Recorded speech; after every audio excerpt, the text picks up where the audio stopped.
গর্ভসূতিকা জল শোষা। যদি কোনো নারীর গর্ভে বাচ্চা থাকে আর তাকে ঘন ঘন পিপাসা লাগে বা জল খেতে ইচ্ছে হয়, বেশিরভাগ রাতের বেলা, যখন এই যে রাতের বেলা ঘন ঘন জল খেতে ইচ্ছা হবে, একটু শুবে আবার জল খেতে ইচ্ছা হয়, আরও একটু শুয়ে যায়, ঘুম আসে কি আসে না, আবার জল খেতে ইচ্ছা হয়। এরকম প্রত্যেক দিন হয়, প্রত্যেক রাতে হয়। তখন আপনি কি করেন? জল নিয়ে থাকেন পাশে, জল খান বা কি করবেন? আর তাছাড়া তো উপায় নেই, জল তো সঙ্গে রাখতেই হবে।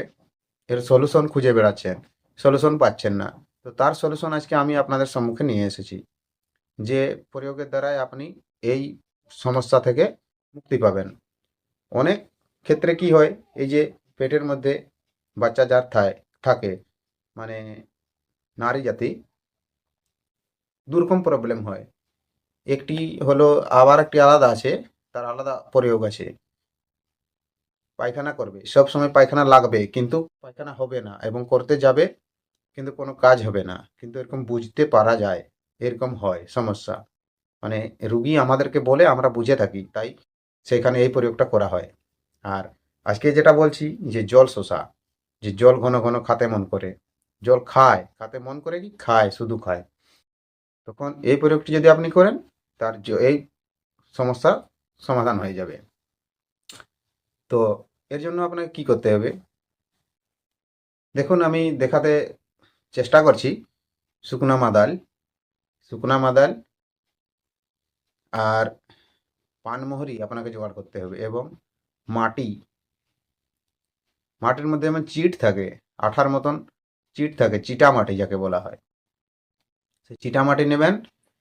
পানমোহরি 50 গ্রাম প্রায় নেবেন, আর সে শুকনো মাদাল কয়েকটা, যা আপনি পাবেন, বাজারের থেকেও নিতে পারেন, এবং আপনার যদি কোনো গাছে এগুলো শুকনা পেয়ে থাকেন, নিয়ে রাখবেন, কাজে লাগাতে পারে। তখন কি করবেন, এটার নিয়ম একটু আলাদা আছে, তো আপনারা দেখুন, দিলে বুঝতে পারবেন। আমি বলছি কেমন ভাবে করতে হয়। আর দেখাতে তো এখন পারছি না লাইভ, আর যদি কোনো করা হয় সেটা আপনাদেরকে দেখিয়ে দেব। মাদালটি, শুকনো মাদালটি নেবেন, সেটিকে একটি জ্বলন্ত আগুন, যেখানে ভাটি বা চুলা থাকবে আপনার, সেখানে জ্বলন্ত আগুনে এই শুকনো মাদালটিকে দিবেন ভিতরে।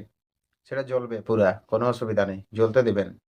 জ্বলবে জ্বলবে, সেই যে পানমোহরি বললাম, সেই পানমোহরি চিটামাটিটিকে বেশ জুইতভাবে গোল আকারে একটু গর্ত করে নেবেন, আর সেখানে সেই 50 গ্রাম পানমোহরি, সেই তার মুখ বন্ধ করে দেবেন, মাটি ঢেলার ক্রিকেট বলের মতন গোল করে নেবেন, ঠিক আছে? আর সেটিকেও সেই চুলার মধ্যে বা ভাটের মধ্যে দিবেন, সেটাও জ্বলবে, কাঁচা মাটি পাকা হয়ে যাবে, পুরা লাল, আগুনের মতন যখন লাল হয়ে যাবে, আপনাকে সামনে একটি পাত্রে জল রাখতে হবে। কতটা জল নেবেন? 1 লিটার, 2 লিটার, 5 লিটার, যেমন নিতে পারেন। 5 লিটার নেবেন না, 5 লিটার অনেক বেশি হয়ে যাবে, 2 লিটার নেবেন, মাত্র 2 লিটার নেবেন, ঠিক আছে? এখন চিমটি রাখবেন সামনে, হাতে ধরবেন না, এই আগুনের গোলাকে, হাত পুড়ে যাবে, ঠিক আছে? তাহলে চিমটি রাখবেন, অথবা এই যে যে কোনো জিনিসে চাটু বা খুন্তি বলা হয়, খুন্তিয়ে হবে না, চামচে হবে। চামচের দ্বারাই সেটিকে, সেই শুকনো মাদালটি জ্বলন্তটিকে, সেটাকে কেড়ে নেবেন, কেড়ে নিয়ে আর সেই জলের মধ্যে দিবেন। 2 লিটার জল যে রাখবেন, একটা পাত্রে, বড় পাত্র নেবেন, বাটি বা যে কোনো, প্লাস্টিকের নেবেন না, বাটি নেবেন, ঠিক আছে? সেইখানে দিবেন। আর সেই মাটির যে লাল হয়ে থাকবে, মাটি পুরা লাল আগুনের মতন, সেই মাটিটিকেও সেখান থেকে সেই চাটুর সাহায্যে বা চিমটির সাহায্যে, কিন্তু হাত দিবেন না, অন্যান্য যে কোনো জিনিসের সাহায্যে তাকে তুলে নেবেন, আর সেই জলের মধ্যে তাকে দিবেন। কিন্তু সাবধান, একটু দূর থেকে দিবেন, মুখ নিচ দিকে করে দিবেন না, সোজা সোজা রেখে করে দিবেন না, তার ভাব মুখে লাগতে পারে, ঠিক আছে? এগুলো সাবধানী, দূর থেকে দিবেন আর করবেন। আর ঠান্ডা হওয়ার পরে সেই জলটি আপনি রুগীকে নিয়মিত খেতে দেবেন, যখন যখন জল খেতে চাইবে, সেই জলটি, ওর বেশি তো পিপাসা লাগে না, অল্প, তো সেই জলটি তাকে দেবেন, সেই জলটি তখন খাবে অল্প, বোতলের মধ্যে ভরে নেবেন, তাহলেই কাজ হবে। আর দেখবেন তার এই সমস্যা থেকে চিরতরে মুক্তি। আর যে বললাম ওই যে পায়খানা লাগে, সব সময় পায়খানা যাব মনে হয়, কিন্তু গেলে পায়খানা হয় না। আর এরকম ভাবটা থাকেই যায় সব সময়, রাত ভিত কোনো টাইম টেবল নেই।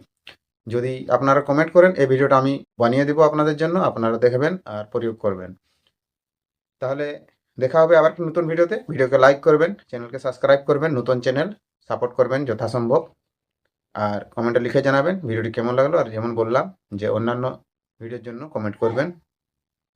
ভালো থাকবেন, সুস্থ থাকবেন। নমস্কার, জোহার, ধন্যবাদ। দেখা হবে আবার একটি নতুন ভিডিওতে। তখন পর্যন্ত আপনারা আপনাদের খেয়াল রাখবেন।